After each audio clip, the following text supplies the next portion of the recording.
Musicland was a chain of retail music media stores that opened in 1956 and closed in 2006. Thank you for your suggestions. Musicland, we got what's hot for the holidays. We've got a hot holiday cassette sale now at Musicland. For $2.99, save on classical, stage and screen, rock, and more. Just $2.99 each. For $3.99, pick up your favorites from RCA. And save on select titles from A&M and Arista. Just $4.99 now at Musicland. Musicland. Hot for the holidays.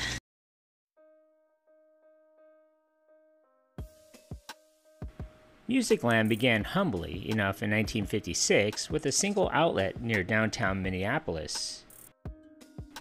One of the founders, Terry Evanson, had opened his first music store in his hometown of Cloquet, Minnesota.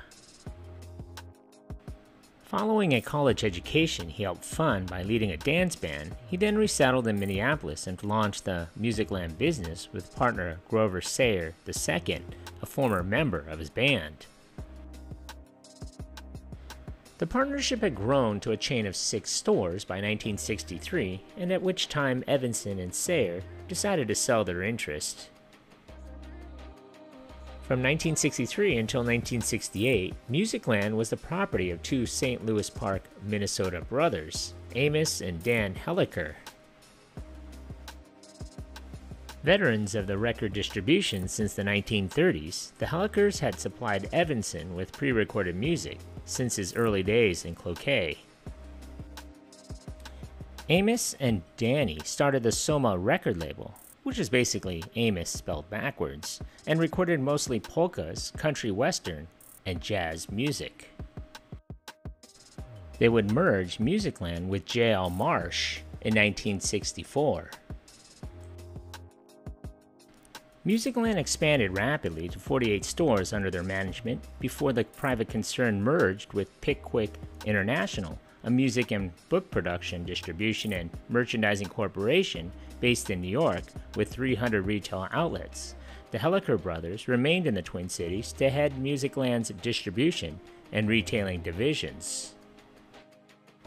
In 1976, Amos, known as Mr. A, had a falling out with the Pickwick board and sold his stake in the company. At the time, Pickwick was the largest record distributor in the United States and the UK, and had 280 retail record shops. The year after the break, packaging giant American Can purchased Pickwick for $102 million. At this juncture, Musicland appeared to be a clear leader in their record retailing with approximately 230 stores. In 1978, American Can also purchased the Sam Goody chain of record stores. Unfortunately for American Can, the purchase of Pickwick was a classic case of bad timing. The recorded music business lurched into a long slide after 1978, while American Can, with little knowledge of the retailing in its top executive ranks, poured money into acquisitions of smaller record store chains and opening of new stores. Some of the slide was due to the flash-in-the-pan music phenomenon known as disco. The greatest factor, though, was likely the changing demographics of record buyers. Baby boomers were no longer primarily teenagers and the largest record-buying group by age, but part of an older crowd fast approaching middle age. The company was losing money, and between 1979 to 1983, management closed more than 100 poorly located or unprofitable outlets and centralizing distribution to just 2, rather than the previous 18 warehouses. In addition, management sought savings by taking the tiniest and least obvious of measures, including switching off backroom store lights and shaving the number of paper bag sizes offered to the customer. In 1985, because of the new inventory management system and other managerial improvements, Musicland was back in the black. The transition had become complex and costly, though. From 1981 to 1984, virtually all of the company's non-retail operations, Wholesale distribution and record production were curtailed, even while American Can continued to buy up and merge smaller record chains into Musicland. In May of 1986, plans to acquire California-based record bar Licorice Pizza, a 60-store joint enterprise, for $13 million was announced. When completed, the deal brought Musicland's total tally of stores to 512. Also in 1986, the first Suncoast Motion Picture Company store was opened as Paramount Pictures. The name change would come in 1988. This store concept specialized in movies and movie memorabilia, also located in shopping malls. In November of 1992, Musicland reaffirmed its market-driving reputation by opening its first Media Play store in suburban strip center in Rockford, Illinois.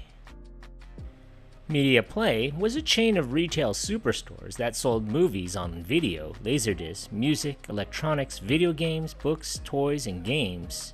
Each store essentially contained a bookstore, a movie store, a music store, and a video game store under one roof. At their height, they operated 72 stores in 19 states with 2,000 employees. In 1995, the Musicland stores began to be converted to Sam Goody outlets. Among the rationales for this move was the ability to promote and manage one store identity rather than two, as well as the feeling that Musicland name was limited in that it implied that only music was sold there. The conversion was completed by 1997.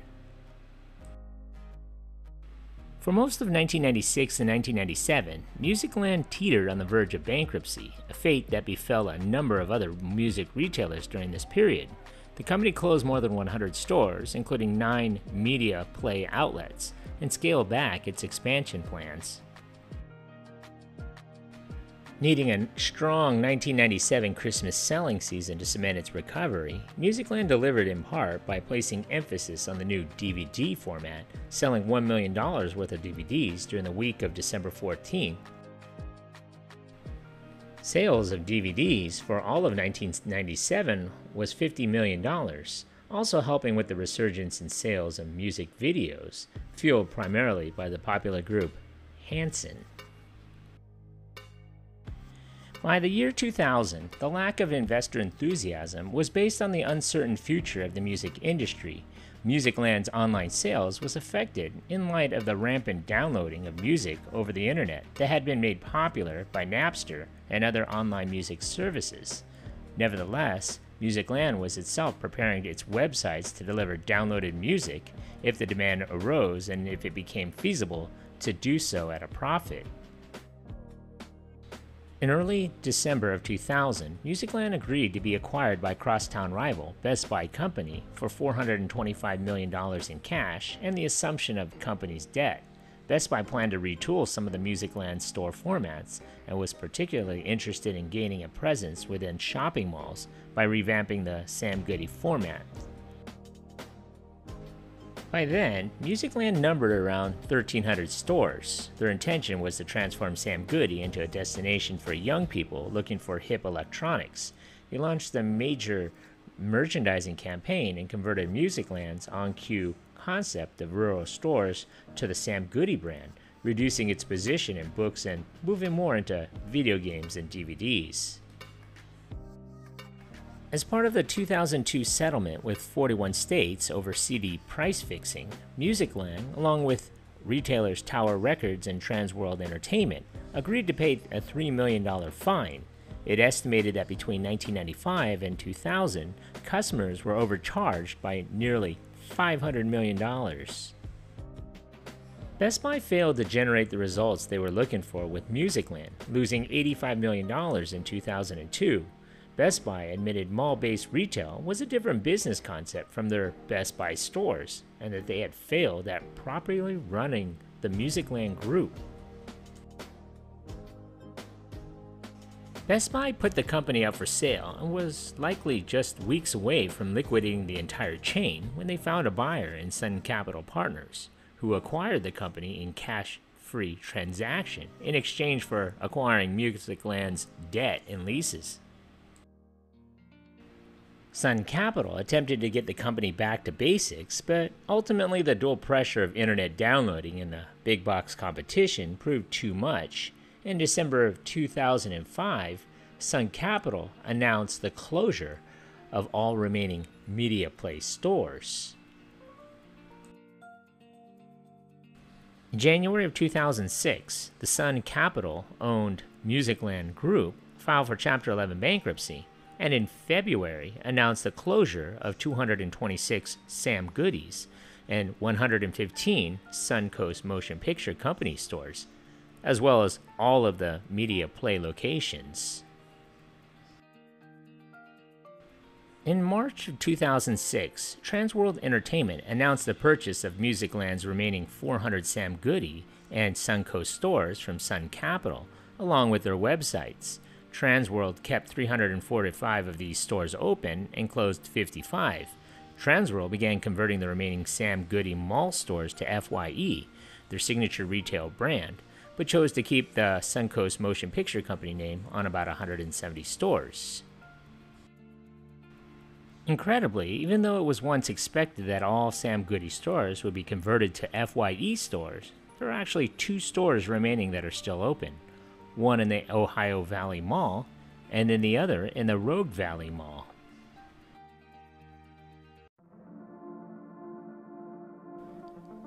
Thank you for watching. If you like this content, and if you haven't already, hit that subscribe button. Thanks.